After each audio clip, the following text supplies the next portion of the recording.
नवीन लग्न, नवीन स्वप्न आणि हनीमूनसाठी निघालेलं एक नवविवाहित जोडपं, राजा आणि सोनम रघुवंशी. परंतु शिलॉंगच्या धुकट डोंगरामध्ये त्यांचं प्रेम नव्हे तर एक भयंकर रहस्य हरवलं. हनीमूनला गेले असतानाच 2 मेला ते दोघेही गायब होतात आणि 2 जूनला एक मृतदेह सापडतो. तो होता राजाचा.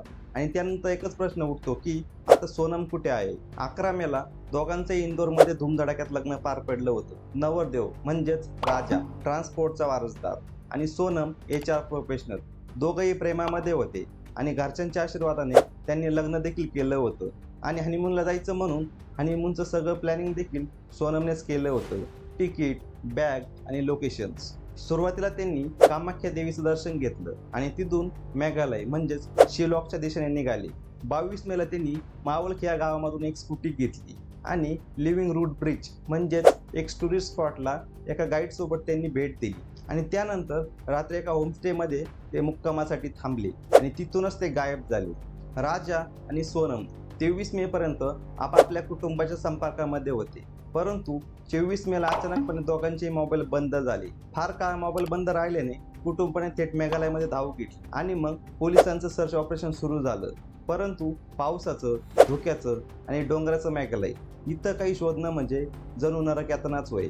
6 police teams, dog squad, drones आणि CRPF जवान सगळ्या एकाच मिशनवरती, राजा आणि सोनमचा शोध.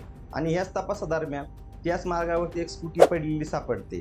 त्या स्कूटीला चावी देखील तशीच होती आणि स्कूटीपासून 15 किलोमीटर अंतरावरती त्यांच्या बॅगा देखील सापडल्या आणि विविध ठिकाणी वेगवेगळ्या अंतरावरती अजून काही गोष्टी सापडत गेल्या. म्हणजेच पोलिसांसोबत काहीतरी मॅनिप्युलेशन होतंय हे स्पष्ट जाणवत होतं.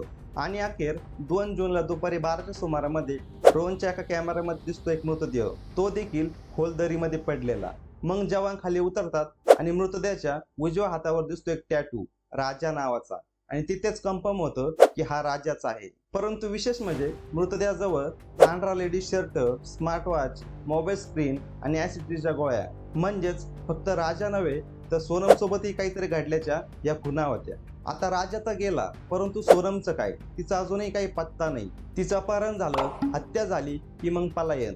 पोलीस देखील गोंधळे आहेत. तिचा जीव वाचवणं हेच टार्गेट फक्त आता या सर्च ऑपरेशनचं आहे. रघुवंशी कुटुंब मात्र प्रचंड संतप्त झालेलं दिसतंय. मेघालय सरकारने मदत न केल्याचा आरोप देखील त्यांनी केलाय. तसंच गाईड आणि स्कूटी एजन्सीवर देखील त्यांनी संशय व्यक्त केलाय. आणि अशामध्येच पर्यटन मंत्र्यांनी देखील वादग्रस्त विधान केलंय.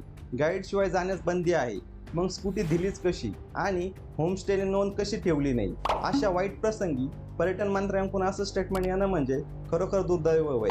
प्रेमाच्या प्रवासामध्ये शिलॉंगच्या डोंगरामध्ये एक मृतदेह सापडला आणि दुसऱ्या व्यक्तीचं अस्तित्व अजून देखील धोक्यामध्येच आहे. राजाच्या हातावरील टॅटूमुळे त्याचा मृत्यू तर स्पष्ट झालाय, परंतु सोनमचं काय? ती जिवंत आहे का? हा प्रश्न न सुटता एकाच वाक्यामध्ये गोठतो, प्रेम हरवलं, परंतु खरं कारण अजून देखील अंधारामध्येच आहे. मित्रहो, या संपूर्ण प्रकरणावरती आपलं मत काय हे खाली कमेंट बॉक्समध्ये लिहून नक्की कळवा.